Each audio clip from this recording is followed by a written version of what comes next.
Hello dear learners. तो जैसा कि आप अभी तक देखते आ रहे हैं चैप्टर 5 अर्थमेटिक प्रोग्रेशन में हमने सारे टॉपिक लगभग क्लियर कवर कर लिए हैं। ठीक है, इसमें कुछ क्वेश्चंस की वैरायटी रह गई थी या इंपॉर्टेंट क्वेश्चंस जो यहां से फंस सकते हैं वो इस लेक्चर में पूरा पूरा देखेंगे हम। ठीक है, तो आइए शुरू करते हैं लास्ट टॉपिक, इस पूरे चैप्टर का इंपॉर्टेंट क्वेश्चन।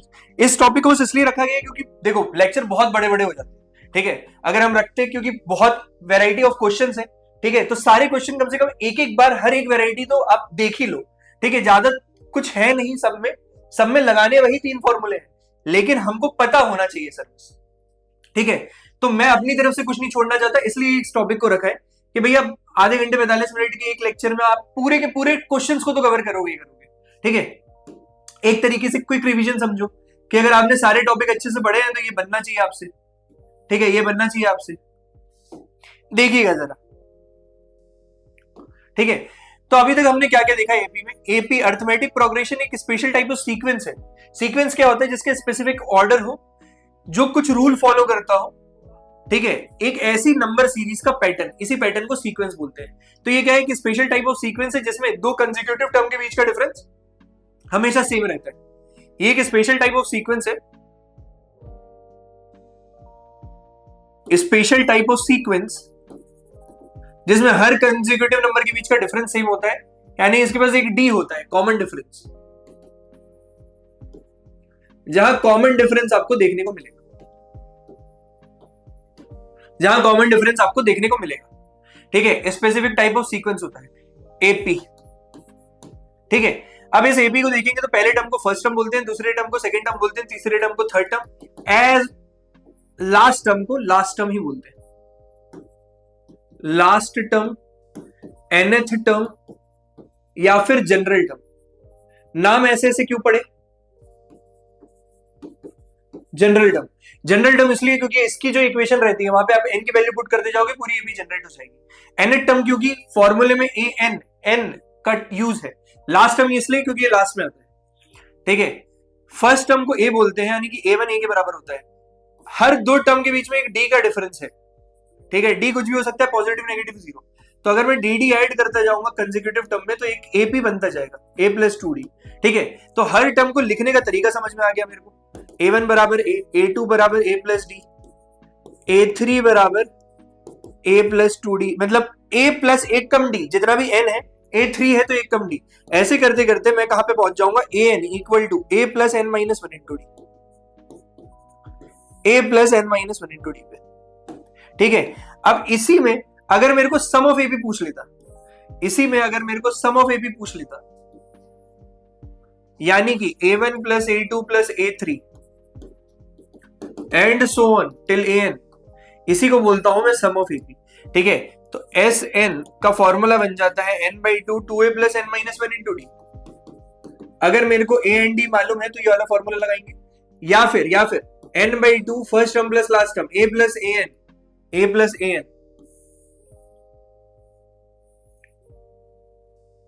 ठीक है, first term plus last term a plus an। ठीक है, special type of sequence, common difference, last term, nth term, general term, n/2 2a plus n minus 1 into D, n/2 a plus an। ठीक है, ऐसा ये दो formula important है जिसको ध्यान में रखना है। ठीक है, अब इसमें कुछ वैल्यूज होती है जैसे कि an, sn और an, ये कुछ भी हो सकती है, एनीथिंग। ठीक है, शर्त ये है कि n हमेशा नेचुरल नंबर होना चाहिए, यानी कि 1 2 3 टिल इंफिनिटी तक होना चाहिए, टिल इंफिनिटी तक होना चाहिए। ठीक है, ये तो हो गई इसकी बात। अगर मान लो Sn दिया है और an तक पहुंचना है, Sn दिया है सम से an तक पहुंचना है, तो an होता है Sn minus Sn minus 1, Sn minus Sn minus 1। इस चीज का और आप ध्यान रखिए। ठीक है, इस चीज का आप और ध्यान रखेंगे। ठीक है, तो उम्मीद करता हूं ये सब चीजें मैंने पढ़ाई हैं और ये सब चीजें आपको याद रही होंगी। यही है पूरा बेसिक एपी, यही है पूरा बेसिक एपी। इसमें और कुछ भी नहीं करना है, इसमें और कुछ भी नहीं करना है। ठीक है, सम फ्रॉम लास्ट पूछेगा तो एपी को रिवर्स कर देंगे। कॉन्सेप्ट बस इतना सही है। तो सम फ्रॉम लास्ट पूछेगा तो एपी को आप रिवर्स कर दोगे, एपी को आप रिवर्स कर दोगे, ठीक है। दूसरा देखो और कौन सी वेराइटी आती है, मान लो एन आया, कोई पूछेगा कि इस टर्म का कौन सा टर्म -54 होगा, इस एपी का कौन सा टर्म -54 होगा, ठीक है। तो यहां पे एन चेक करना है आपको। अगर मान लो ये -54 पे एन एक नेचुरल नंबर आ जाता है तब तो वो टर्म होगा, नेचुरल नंबर आ जाता है तब तो वो टर्म होगा, ठीक है। अगर इसके अलावा कुछ और आता है, अदर में कुछ भी और आता है तो ये टर्म नहीं होगा, ये इसका टर्म नहीं होगा, इसके आगे पीछे कुछ भी होगा टर्म नहीं होगा, ठीक है। तो आपको अगर डेसिमल आ रहा है, मान लो ये n की वैल्यू आई 16.3, तो आपको n इक्वल टू 16 पर भी देखना है और n इक्वल टू 16 पर भी देखना है और आपको n इक्वल टू 17 पर भी देखना है, आपको n इक्वल टू 17 पर भी देखना है, ठीक है।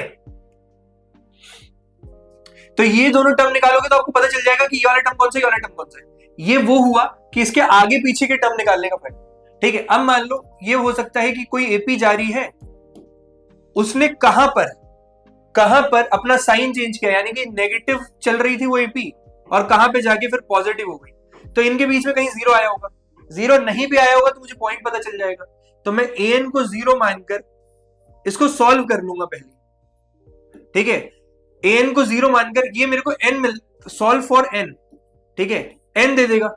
मान लो एन आया, अगर जीरो टर्म होगा तब तो एन एग्जैक्ट आ जाएगा, ठीक है, एन एग्जैक्ट आ जाएगा तो मेरे को पता चल जाएगा जीरो, एन आया 10, तो 10th टर्म जीरो है, 11th टर्म पॉजिटिव होगा, पहले नेगेटिव चल रहा था तो, ठीक है। अगर एन 10 के अलावा कुछ और आया, 9.8 आया, तो मैं क्या करूंगा, यहाँ पे एन इक्वल टू 9 पे निकाल दूंगा और एन इक्वल टू 10 पे निकाल दूंगा। तो देखो 9 से 10 के बीच में अगर ये 9.8 आ रहा है तो जाहिर सी बात है अगला टर्म पहला पॉजिटिव टर्म होगा, ठीक है। तो उसके पहले वाला टर्म कौन सा होगा, ये कौन सा होगा, ये आपको पता चल जाएगा, ठीक है। तो ऐसे चेक करा जा सकता है कहां पे साइन चेंज कर रहा होगा, कहां पे जीरो आ रहा होगा, ठीक है। तो जो भी टर्म पूछता है कि ये वाला टर्म कौन सा होगा, उसको मैं एन मान के एन के लिए सॉल्व कर देता हूं, ठीक है। उस टर्म को मैं एन मान के एन के लिए सॉल्व कर देता हूं कि मान लो एपी में -54 कौन सा टर्म है, तो उसको एन मान लिया, एन के लिए सॉल्व कर दिया, एन आ जाएगा, ठीक है। तो वहां से वो वेराइटी कवर होती है। इसके अलावा मल्टीपल, इतने मल्टीपल हैं, कितने डिविजिबल हैं, इन दोनों नंबरों के बीच में कितने हैं, उसके लिए आपको एपी बनाना पड़ेगा, ठीक है। उसके लिए आपको एपी बनाना पड़ेगा। बोला 4 का मल्टीपल, 4, 8, 12, 16 एंड सो ऑन। पहले 15 मल्टीपल का सम निकालो, तो एपी बन गई, एपी में ए डी लिख लिया आपने, सम निकालना है पहले अप टू 15 टर्म, 15 टर्म्स, तो एन की वैल्यू भी आपको मिल गई, और जैसे ही एन की वैल्यू मिल गई एडी आपके सामने, एडी एन एस एन निकल जाएगा, ठीक है। तो फॉर्मूले से दो चीज दी रही है तो तीसरी चीज अपने आप निकलेगी। इसके अलावा और क्या वैरायटी पूछी जा सकती है सब में, ठीक है। इसके अलावा फिर वर्ड प्रॉब्लम्स आते हैं, वर्ड प्रॉब्लम से एपी बनाना होता है, ठीक है। तो जितने भी वर्ड प्रॉब्लम्स आएंगे उनमें आपको एपी बनाना पड़ेगा, ठीक है। वर्ड प्रॉब्लम्स आएंगे उनको एपी बनाना पड़ेगा। और इसी चैप्टर के इसी लेक्चर के लास्ट में हम केस बेस्ड स्टडी भी क्वेश्चन देखेंगे। देखो अब फर्स्ट से 5th चैप्टर तक हम पहुंच चुके हैं और सीबीएसई वाला एक केस बेस्ड स्टडी क्वेश्चन देता ही है कहीं से भी, ठीक है। वो 4 से 5 मार्क्स का कवर करेगा आपको, 3 मार्क्स का भी हो सकता है, 5 मार्क्स का भी हो सकता है, 3 मार्क्स के 2-2 केस स्टडी हो सकते हैं। तो ऐसा भी कुछ होता है, केस बेस्ड स्टडी मतलब एक कहानी दे देगा, उसमें से कुछ क्वेश्चन पूछ लेगा, ठीक है। तो अब 5th चैप्टर आ गया तो हम केस बेस्ड स्टडी को भी लेके चलेंगे ताकि आपको आगे जाके दिक्कत ना जाए, ठीक है। अभी तक तो हम बस रिदम बना रहे थे कि 5वें चैप्टर तक आपका रिदम बन जाए, इसके अलावा अब हम पेपर को फोकस करते हुए भी आगे बढ़ेंगे धीरे, ठीक है। बाकी तो केस बेस्ड स्टडी का मैं एक पूरा लेक्चर ही ले लूंगा, 2-3 लेक्चर में आप पूरा 1st टू लेके 15 चैप्टर तक कंप्लीट करेंगे, ठीक है। और ये 10th वालों को इसलिए कराता हूं ताकि हर वैरायटी ऑफ क्वेश्चन आपको मिल जाए, ठीक है। तो उम्मीद करता हूं यहां तक पूरा आपको क्लियर होगा, आपने इससे पहले वाले सारे लेक्चर देखे होंगे तब आप इस लेक्चर पे आए होंगे, ठीक है। चलिए तो आगे बढ़ते हैं। क्या बोल रहा है, 2 APs have same common difference, 2 AP का सेम कॉमन डिफरेंस है सर, ठीक है। क्वेश्चन ने क्या बोला, 2 AP का सेम, एक AP 1 थी, एक AP 2 थी। इसका क्या है, कॉमन डिफरेंस सेम है, यहां D है तो यहां पे भी D है। अभी तक यही बोला, the difference between there 100th term, a 100th of AP2 minus a 100th of AP1, ये जो आ रहा है वो सर आ रहा है आपके कितना, इज 100, ठीक है। तो आपसे क्या पूछ रहा है, अगर ये 100 है then what is the difference between their 1000th term, ठीक है। तो मैं क्या कर रहा हूं, मेरे को क्या निकालना है, ये तो गिवन इंफॉर्मेशन दे दी आपको, ठीक है, मेरे को क्या निकालना है, 1000 term of AP2 minus 1000 term of AP1 equal to कितना होगा, यही निकालना है। तो इसको निकालने के लिए 1000 तक, अरे ये क्या हो गया,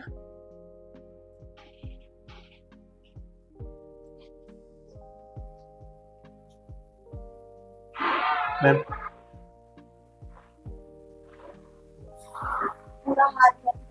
ठीक, कंटिन्यू कर दो ना। ठीक है, तो हमको निकालना है 8000 AP2 माइनस 8000 AP1 कितना आएगा। ठीक है, 8000 AP2 माइनस 8000 AP1 कितना आएगा। ठीक है, तो इसको निकालने के लिए देखो, इसमें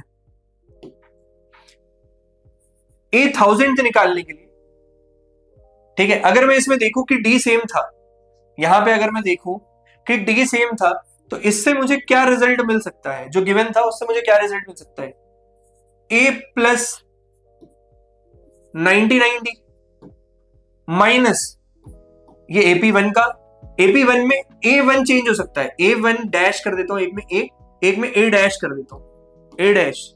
ठीक है, माइनस 90 क्योंकि D तो सेम है ना, तो D को मैं चेंज कर ही नहीं रहा हूं, A1 डैश A1।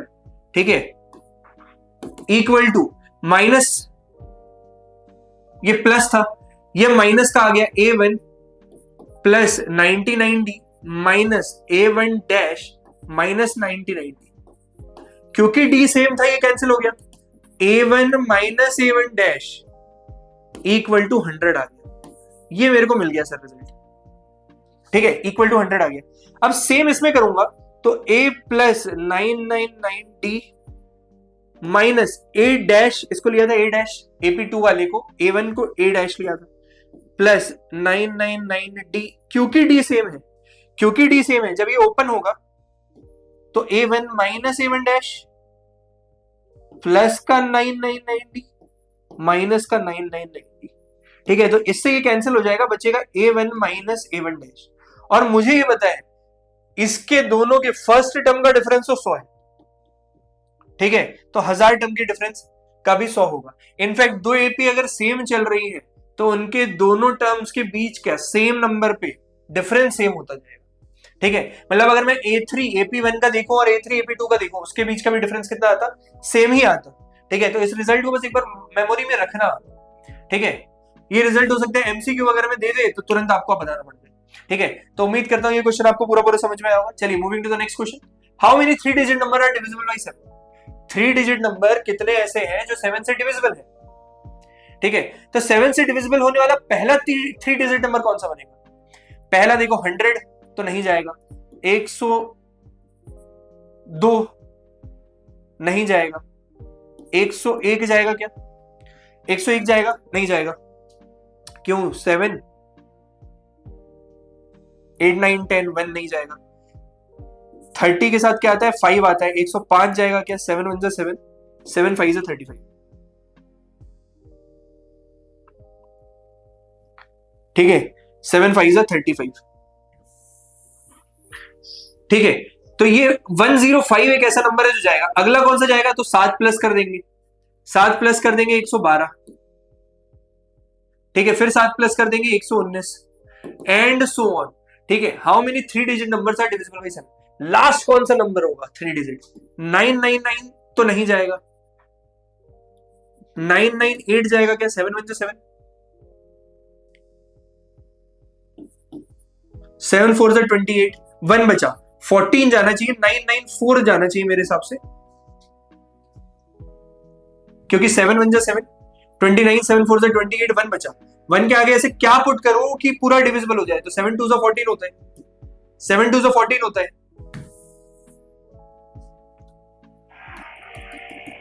ठीक है, तो 994। ठीक है, तो ये AP बनती हुई नजर आ रही है, ये AP बनती हुई नजर आ रही है। ठीक है, वापस से सुन लो, how many 3 digit number are divisible by 7। ठीक है, तो ए बी बनानी थी, तो मैंने 3 डिजिट का पहला नंबर देखा जो 7 से डिविजिबल है और 3 डिजिट का लास्ट नंबर देखा जो 7 से डिविजिबल है। ठीक है, ऐसे करते हुए कितने नंबर होंगे, हाउ मेनी 3 डिजिट नंबर बनते, यानी कि एन निकालना है। एन मुझे पता है 994। ठीक है, पहला नंबर ए की वैल्यू मुझे पता है और डी तो साथ ही आएगा, 7 से डिविजिबल है। ठीक है, तो सबको डाला A N equal to A plus N minus 1 में, यहां से मुझे एन मिल जाएगा, आंसर आ जाएगा 105994। ठीक है, plus N minus 1 into D, D की वैल्यू 7 थी, माइनस 105 करूंगा, 994 माइनस 105। ठीक है, तो 8 14 में से 5 गया 9, 889 by 7, 889 by 7 equal to N minus 1। 7 से करूंगा, 7 1 से 7, 7 2 से 14, 7 7 से 14 equal to N minus 1। N की वैल्यू आई यहां से 128, 127 प्लस 1 ट्रांसपोज होकर इधर जाएगा। ठीक है, तो आपको बस बेसिक कैलकुलेशन करनी है, n बराबर 128, how many 3 digit number are divisible by 7, कितने नंबर, 127 ऐसे होंगे, 128 नंबर ऐसे होंगे जो आपके 3 डिजिट के होंगे और वो 7 से डिविजिबल, ये निकाल दिया सर हमने। तो इस सब में, इस क्वेश्चन में करना क्या था, सिर्फ एपी बनानी थी आपको ध्यान से। ठीक है, तो ये आपका दिमाग एक बार प्रैक्टिस कर लोगे तो हो जाएगा, बस इन्हीं क्वेश्चंस के लिए हमने इसको रखा हुआ है। ठीक है, how many multiple of 4 lies between 10 and 250, तो 10 के बाद 4 का पहला मल्टीपल कौन सा है, 12 है। 10 और 250 के बीच में पूछा था ना, तो सबसे पहला तो 12 ही होगा, इसके बाद होगा 16, इसके बाद होगा 20 एंड सो ऑन। ठीक है, लास्ट नंबर क्या होगा, 248। ठीक है, 248, क्यों ऐसा, 49 जाएगा नहीं, 50 जाए, 50 से पहले चाहिए लाइज बिटवीन, तो 4 6 24, 4 2 8, तो 248 जा रहा है, लास्ट नंबर होगा 248। 24 और 8 देख लिया था इसलिए बोल दिया डायरेक्ट। ठीक है, तो ए बी का पहला नंबर 12, ए एन की वैल्यू भी मुझे पता है 248, कितने होंगे एन निकालना है, डी क्या आएगा, 4 ही आएगा। ठीक है, बस फिर से लगा दो, A N equal to A plus N minus 1 into D. ठीक है, A N equal to 248 equal to A plus 12 plus N minus 1 into D, N minus 1 into D, D की वैल्यू 4, 12 माइनस करूंगा 6 3 236 divided by 4 equal to N minus 1। ठीक है, 4 5 से 20, 4 9 से 36 equal to N minus 1, N की value आ गई 60। तो सर 60 ऐसे नंबर होंगे जो इससे पूरे डिविजिबल।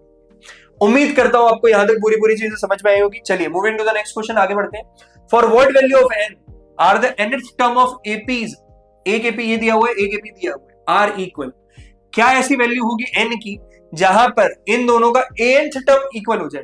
तो ध्यान से देखना, एपी 1 ले रहा हूं पहले, 63 65 67 एंड सो ऑन। ठीक है, एपी 2 ले रहा हूं 3 10 13 3 10 17 एंड सो ऑन। ठीक है, तो पहला टर्म इसका ए कितना है 63, इसका डी कितना है प्लस का 2, इसका ए कितना है 3, इसका डी कितना है प्लस का 7। ठीक है, अब बोल रहा है ए एन जो 1 का हो वो बराबर हो जाए ए एन 2 के, तो बराबर कर देते हैं। ठीक है, a1 प्लस एन से एन कितना होना चाहिए, nth टर्म क्या होना चाहिए, ए एन है, तो दोनों के ए एन बराबर होने चाहिए। ठीक है, for what value of N the nth term of 2ap are equal. ठीक है, इसका भी कोई ए एन जा रहा होगा, इसका भी कोई ए एन जा रहा होगा, वो दोनों बराबर होने चाहिए सर, ए एन बराबर होना चाहिए। ठीक है, फर्स्ट एपी का सेकेंड एपी का।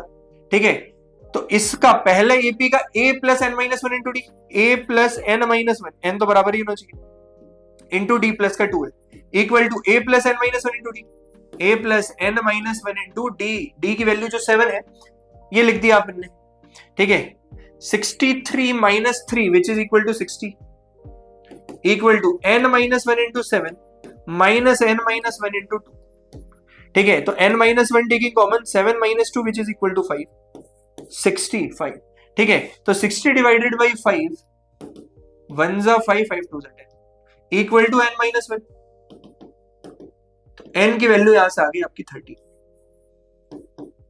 n की वैल्यू यहां से आ गई आपकी 30। ठीक है, तो उम्मीद करता हूं यहां तक आपको सारी की सारी चीजें क्लियर होंगी। ठीक है, यहां तक आपको सारी की सारी चीजें क्लियर होंगी। चलिए आगे बढ़ते हैं। आगे बढ़ते हैं। Determine the AP whose third term is 16, whose third term is 16 and seventh term exceed the fifth term by 12। Word problem कुछ दे दिया, बोलते हैं determine the AP whose third term is, a3 की वैल्यू कितनी है 16 है, यानी a प्लस 2d आपको दे रहा है 16। ठीक है सर, अगला क्या बोला, and seventh term exceed the fifth term, seventh term है जो ज्यादा है फिफ्थ टर्म से, कितना 12। अकॉर्डिंग टू क्वेश्चन तो ये बोल रहा था, तो a plus 6d minus a plus 4d equal to 12, a plus 6d minus a minus 4d equal to 12, a से a cancel 6 minus 4d 2d बराबर 12, d बराबर 6। ठीक है, सेम एपी है तो फर्स्ट टर्म ही सेम ही होगा। ठीक है, जैसे d6 आ गया, a प्लस 6 2 12 बराबर 16, इसको यहां पुट किया,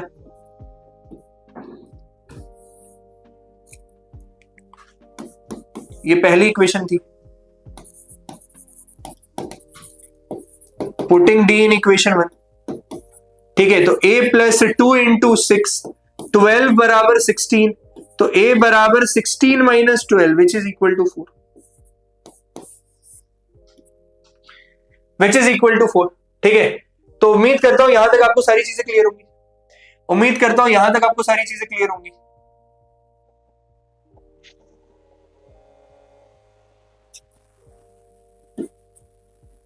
ठीक है, चलो आगे बढ़ते हैं। Find the 20th term from last, 20th term from last 253 and dash. अगर फ्रॉम लास्ट पूछ रहा है तो क्यों ना मैं एपी को रिवर्स कर दूं, जब भी 20th टर्म या कितने टर्म फ्रॉम लास्ट पूछ रहा होगा, फ्रॉम लास्ट ये आ जाए कहीं पे भी, इसका पेन कितना है, ठीक है, ये कहीं पे भी आ जाए 20th टर्म फ्रॉम लास्ट। ठीक है, फ्रॉम लास्ट कहीं पे भी आ जाए, मैं क्या करूंगा, हमेशा रिवर्स करूंगा एपी को। ठीक है, उल्टे साइड से बताना है तो रिवर्स करके उसको सीधा मान लेंगे। तो एपी मैं लिखने जा रहा हूं 253 एंड सो ऑन टिल 1383। ठीक है, इस एपी का ए हमेशा 253, डी हमेशा जहां आगे बढ़ रहा है आगे वाले से पहले वाले टर्म को माइनस करेंगे, 8 minus 13 which is equal to minus का 5, और ए एन की वैल्यू 3 आ जाएगी। अब मुझे क्या बताना है, 20th टर्म फ्रॉम लास्ट। ठीक है, तो अब एपी को रिवर्स कर दिया तो 820 निकालने को बोल रहे हैं मुझसे, ए प्लस 19d, ए की वैल्यू 253 प्लस 19 इंटू माइनस 5। ठीक है, तो 95 से 95, ठीक है, माइनस का 95, 253 माइनस का 95, 253 माइनस का 95। ठीक है, 100 होता तो ये हो जाता 153, 5 और कम ही है, यानी कि 5 158, 158। ठीक है,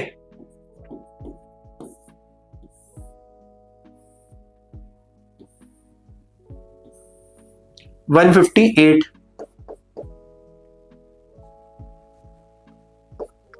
ठीक है, 820 बराबर 158।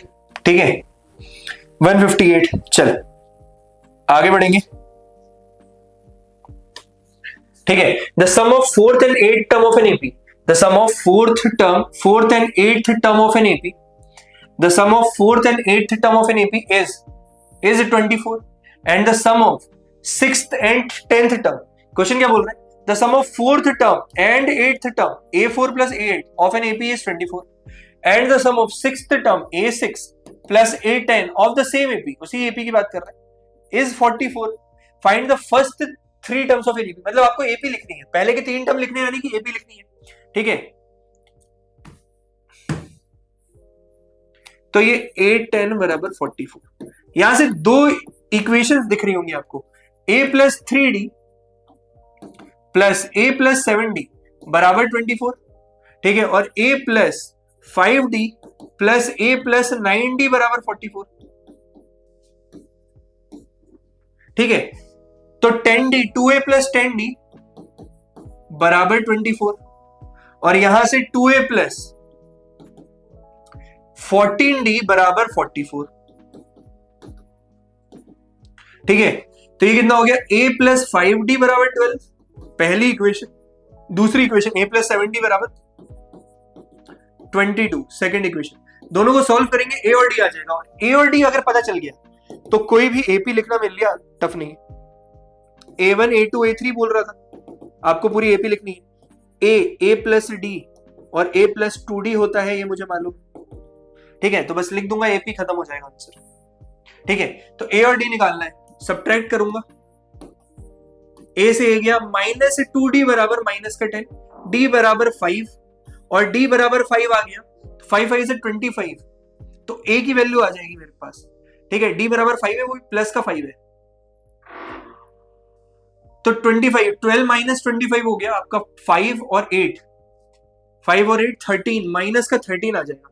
किसी में भी पुट करके देखना, a माइनस का 13 और 7 5 से 35, 35 माइनस 13 2 2 22 आ रहा है, सही आ रहा है। ठीक है, a की वैल्यू -13, तो -13, अब 5 5 से बढ़ाते जाओ, -13 में +5 करेंगे आ जाएगा माइनस का 8, +5 करेंगे आ जाएगा माइनस का 3 एंड सो ऑन। तो ये हो गए आपके रिक्वायर्ड एपी, -13 -8 -3। ठीक है, तो जो भी बोला है उसको आप वर्ड प्रॉब्लम लिखोगे, सॉल्व करोगे, आंसर आ जाएगा। ठीक है, कोई हार्ड एंड टफ है ही नहीं कुछ। ठीक है, चलिए आगे बढ़ते हैं। Moving to the next question, which term of the AP is its first negative term. पहला नेगेटिव, अगर ये देखो 121 जा रहा है, 117 जा रहा है, 113, डिक्रीजिंग ऑर्डर में चल रही है एपी। ठीक है, कहीं जाके 0 आएगा, उसके बाद नेगेटिव चला जाएगा, तो कहीं आके 0 आना चाहिए। तो मैं क्या कर रहा हूं, मैं मान ले रहा हूं कि एक 0 होगा, अब होगा या नहीं वो n बताएगा मुझे। ठीक है, तो मैं क्या कर रहा हूं, 121 117 113, एक किसी एपी में मान ले रहा हूं कि एक टर्म 0 है, अभी के लिए मान ले रहा हूं। लेट an be 0, अभी के लिए मान ले रहा हूं। ठीक है, ये अज्यूम ही किया है मैंने। ठीक है, 0 है, अगर 0 होगा तो इसके बाद वाला टर्म नेगेटिव होगा, और 0 नहीं हुआ, मान लो कोई डेसिमल में आया 9.8, तो अगला वाला टर्म 9.8 पे बनना चाहिए था, मतलब अगला वाला टर्म नेगेटिव होगा। ठीक है, तो वो हम बता देंगे, और कौन सा पहला नेगेटिव टर्म होगा ये भी निकाल के दिखा देंगे। तो a की वैल्यू है 121, d की वैल्यू है 117 minus 121, which is equal to 3 1 4, minus का 4, ठीक है, अब ए डी हो गया। ठीक है, एन तो निकालना ही है मुझे। ठीक है, तो एन से शुरू कर देते हैं, N equal to A plus N minus 1 into D. ठीक है, ए की वैल्यू क्या होगी, 121 plus N minus 1 into D की वैल्यू माइनस का 4। ठीक है, ए एन क्या था आपका 0, माइनस 121 अपॉन माइनस का 4 equal to N minus 1, plus 1 हो जाएगा, 121/4 प्लस 1 बराबर n। ठीक है, 4 करूंगा, ये हो जाएगा 125/4 बराबर n। ठीक है, डिवाइड करूंगा, 4 3 जा 12, 4 1 जा 4, 4 2 जा 8, 4 5 जा 20, 31.25 समथिंग आ रहा है। मतलब ये 0 इस पूरी सीरीज में कहीं नहीं है, मतलब इस एपी में, since n is not a natural number, it shows 0 is not a term in the AP, but the 32nd term of this AP will be first negative term, ठीक है, तो A32 होगा, कौन सा टर्म होगा ये भी निकाल देता हूं, A प्लस 31D, A की वैल्यू 121 थी, प्लस 31 इंटू माइनस का 4 ही आ रहा था ना, 117 था, 4 3 थे। ठीक है, माइनस का 4, 121 माइनस ये 4 और 3 4 12, 124 माइनस का 124, तो A32 कितना आएगा, माइनस का 3, और इसके जस्ट पहला वन A31 निकालोगे तो आपको -4 होता जा रहा है, -4, तो वो आना चाहिए 1 आना चाहिए, A31 निकालोगे तो 1 आएगा। ठीक है, तो 1 के बाद डायरेक्ट 32 टर्म कौन सा बन गया आपका, -3 बन गया, ये हमारा फर्स्ट नेगेटिव टर्म। इनके बीच में कहीं 0 जा रहा था, तो मैंने 0 मान के कर लिया, क्योंकि यहां से चेंज हो रहा होगा। ठीक है, तो आपको बस कॉन्सेप्ट लगाना है, बहुत बेहतरीन क्वेश्चन था। ठीक है, इसमें है मजा कि भाई आपको पता चलना चाहिए कि कहां से एपी चेंज हो रहा है। ठीक है, इसी क्वेश्चन की बात कर रहा था। चलिए आगे बढ़ते हैं। ठीक है, क्या बोल रहे हैं? The sum of third and 17th term of an AP, the sum of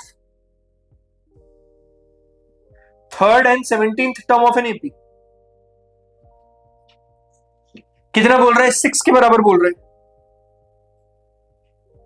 the sum of third and 17th term of an AP is 6. The sum of third and seventh term of AP is 6, and their product is A3 into A7, and their product is 8. अब देखो इसमें कुछ गड़बड़। ठीक है, find the sum of first 16th term of an AP. S16 निकालना है, sum of first 16 term. ठीक है, अब ये और अच्छा क्वेश्चन लग रहा है। A3 प्लस A7 6 के बराबर है, A3 इंटू A7 8 के बराबर है। ठीक है, अब पहले से जो जो दिख रहा है उससे आगे बढ़ जाते हैं। a plus 2d plus a plus 6d बराबर 6। ठीक है, 2a प्लस 8d बराबर 6। ठीक है, तो a प्लस 4d बराबर 3। a प्लस 4d बराबर 3, ये इक्वेशन 1 कुछ बन रही होगी यहां से। ठीक है, सम ऑफ 16 टर्म निकालना है, पहली इक्वेशन यहां से मिल गई। ठीक है, अब दूसरा क्या बोल रहा है देखो जरा। दूसरा बोल रहा है A3 into A7 equal to 8। ठीक है, A plus 2D into A plus 6D equal to 8। ठीक है, अब मेरे को अगर एक टर्म दिखाना है तो एक टर्म एलिमिनेट करना पड़ेगा। एक टर्म एलिमिनेट करने के लिए यहां से ही कुछ करेंगे, A equal to 3 minus 4D। ठीक है, तो इसको इक्वेशन 1 बोल देता हूं, इसको इक्वेशन 1 बोलता हूं। ये A की वैल्यू को पुट करने जा रहा हूं कहां पे? इस इक्वेशन में। ठीक है, putting value of A, putting value of A from equation 1। ठीक है, तो यह आ जाएगा 3 minus 4d, 3 minus 4d plus 2d, 3 minus 4d plus 6d equal to 8। तो 3 माइनस 2d और 3 प्लस 2d इक्वल टू 8। अब a minus b, a plus b आपको पता है, a square minus b square equal to 8।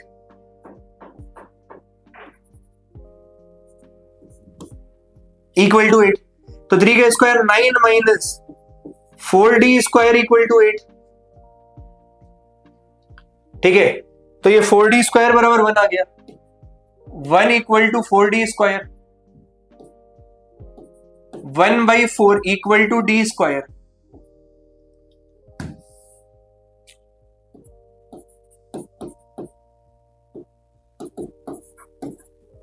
1/4 equal to d square, तो d equal to plus 1/2 या फिर minus 1/2, यही होगा d। प्लस 1/2 या फिर माइनस 1/2। ठीक है, तो अब दो केसेस बनेंगे। केस 1 d बराबर 1/2 और केस 2 d बराबर माइनस 1/2। ठीक है, अगर d ये है, a की वैल्यू मेरे को पता थी क्या? अगर d ये है तो a आएगा 3 माइनस 4d, a आएगा 3 माइनस 4d, और इस हिसाब से S16 निकलेगा 16/2 2a plus n minus 1, 16 minus 1 15d। ठीक है, तो 3 minus into 1/2, 3 minus 2 which is equal to 1। ठीक है, तो 8 2 1 ज़ा 2 प्लस 15/2 प्लस 15/2। ठीक है, अब इसको आप करोगे तो 15 4 19/2, 19 इंटू 8/2। ठीक है, 2 4 ज़ा 8, 90 में 19 36, 90 में 19 38, 76। ठीक है, 19 4 ज़ा 76। अब d बराबर माइनस 1/2 होगा तो a बराबर कितना हो जाएगा यहाँ पे? 3 minus 4d, 3 minus minus plus 2 5 हो जाएगा यहाँ पे। ठीक है, तो S16 हो जाएगा आपका 16/2, 2 into 8 10 plus n minus 1, 15 into D की वैल्यू माइनस का 1/2। ठीक है, तो 15 माइनस 1 20 माइनस 15 5/2, 16/2 इंटू 5/2। ठीक है, तो ये हो जाएगा 4 4 जा 16 और 5 4 जा 20। सम ऑफ 16 टर्म्स आ गया आपका 20। ठीक है, और सम ऑफ 16 टर्म्स यहां से आ रहा था आपका 76। सम ऑफ 16 टर्म यहां से आ रहा था आपका 76। ठीक है, ये 76 वो 20, ये 76 और वो 20। ठीक है, तो उम्मीद करता हूं यहां तक सबको सारी चीजें क्लियर होंगी। उम्मीद करता हूं यहां तक सबको सारी चीजें क्लियर होंगी। ठीक है, चलिए, तो ये हो गया पूरा पार्ट। आपको कुछ ना कुछ करके आंसर्स निकालना है सर। ठीक है, तो फॉर्मूले बेस्ड टॉपिक में यही है कि आप जहां दिख रहा है वो आगे बढ़ जाओ, कहीं ना कहीं से कुछ ना कुछ दिखता जाएगा, उसको सॉल्व कर दे जाएंगे, आंसर तो निकल जाएगा सर। ठीक है, ये भी वन ऑफ द बेहतरीन क्वेश्चन था। ठीक है, चलिए अब आते हैं केस बेस्ड स्टडी। तो मैंने बताया था कि आपको केस बेस्ड स्टडी भी सीबीएसई बोर्ड में तो देखने को मिलेगा पूरा पूरा। ठीक है, तो क्या बोलते हैं, इसमें कहानी दी रहेगी, उससे हमको कुछ बना के क्वेश्चंस के आंसर देखने। ठीक है, बोल रहे India is a competitive manufacturing location due to low cost man power and strong technical and engineering capabilities contributing to higher production runs. ठीक है, एक कोई टीवी मैन्युफैक्चरिंग यूनिट थी, टीवी मैन्युफैक्चरिंग है नहीं है शायद। ठीक है, the production of TV sets in a factory increases uniformly by fix number per year.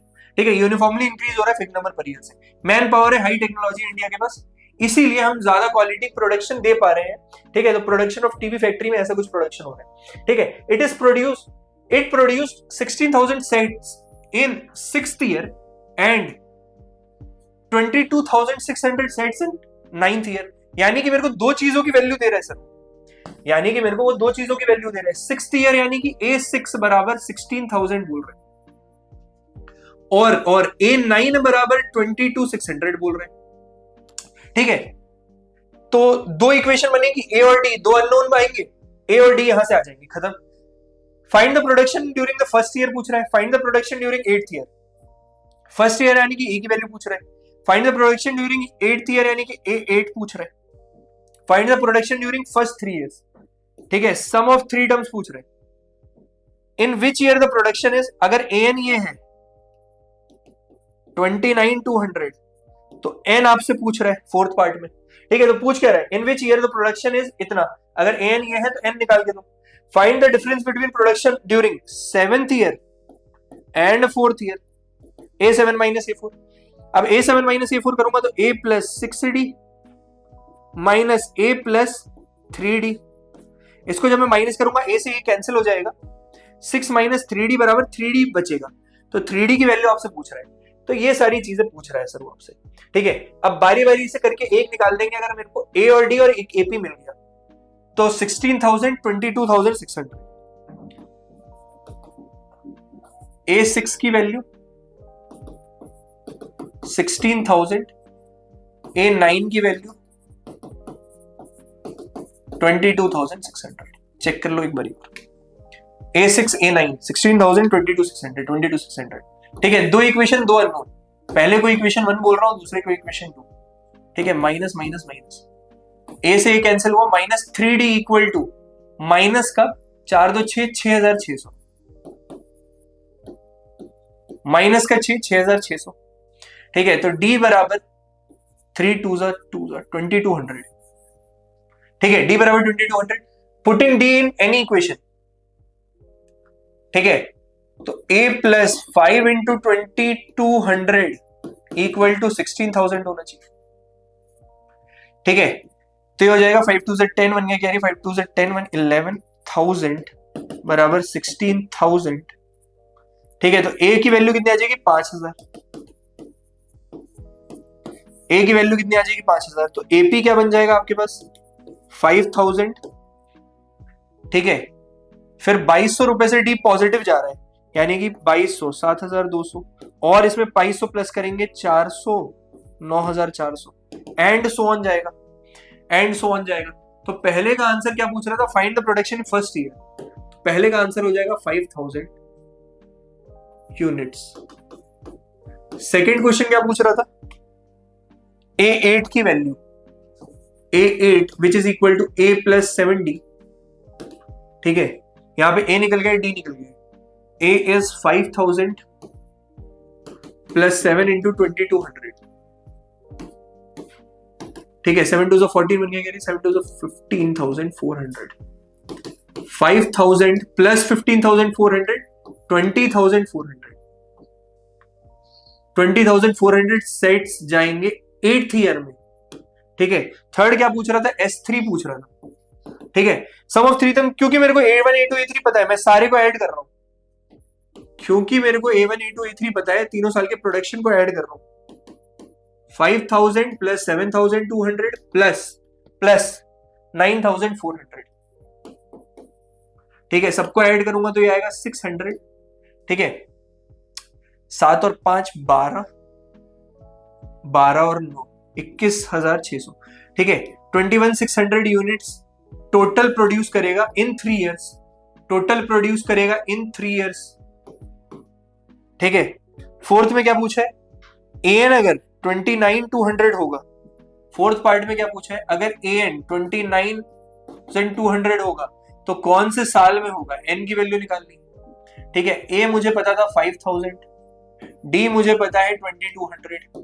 ठीक है, फॉर्मूला लगाओ, n equal to A plus N minus 1 into D. ठीक है, तो आपको वर्ड प्रॉब्लम दिख रहा था पूरी कहानी जैसा, लेकिन वो एपी का ही एक छोटा सा वर्ड प्रॉब्लम की तरह मान के सॉल्व करोगे तो सब कुछ हो जाएगा। 29,200 पहले साल में 5,000 plus N minus 1 into D, N minus 1 into d 2,200। ठीक है, 5,000 माइनस गया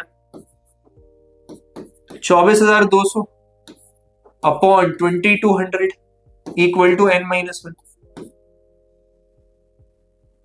ठीक है, 22 1 जा 22, 22 1 जा 22 equal to N minus 1, n equal to 12। ठीक है, तो कौन से साल में प्रोडक्शन होगा, 12th ईयर में प्रोडक्शन इतना होगा। ठीक है, 12th ईयर में, so answer equal to 12th year, 12th year में इतना प्रोडक्शन होगा। फिफ्थ क्या पूछ रहा था मेरे से, 7th ईयर और 4th ईयर में प्रोडक्शन डिफरेंस बताओ कितने यूनिट्स का आएगा 7th और 4th में। तो मैंने जब इसको किया तो ये 3D बच रहा है, 3D बच रहा है, यानी कि 3 इंटू 2,200 यानी कि 6,600 यूनिट्स का डिफरेंस आएगा। ठीक है, तो कुछ बड़ा नहीं था, बस आपको पढ़ करके क्या पूछ रहा है और क्या दिया है यही बताना है।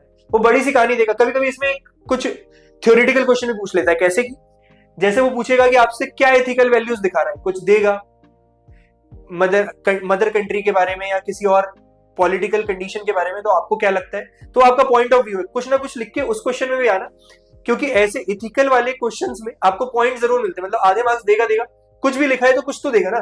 ठीक है, और ये केस बेस्ड स्टडी लगता देखने में लंबा है, लोग छोड़ देते हैं, लेकिन आपको करना ही करना है, कुछ टॉपिक छोड़ना तो एक भी नहीं है। ठीक है, तो उम्मीद करता हूं ये पूरा आपको समझ में आया होगा। अगर आपने पूरा एपी देखा है स्टार्टिंग से लेके एंड तक, तो कहीं पे भी कोई दिक्कत नहीं आनी चाहिए। ठीक है, ये सफिशिएंट है आपका पूरा एपी को स्ट्रॉन्ग करने के लिए। ठीक है, तो मैं उम्मीद करता हूं कि आपको ये लेक्चर पसंद आया होगा, कैसा लगा कमेंट सेक्शन में जरूर बताएं, and don't forget to like and subscribe फ्यूके education for more such videos. मिलते हैं नेक्स्ट लेक्चर में, तब तक लगे रहो, पढ़ते रहो। Thank you.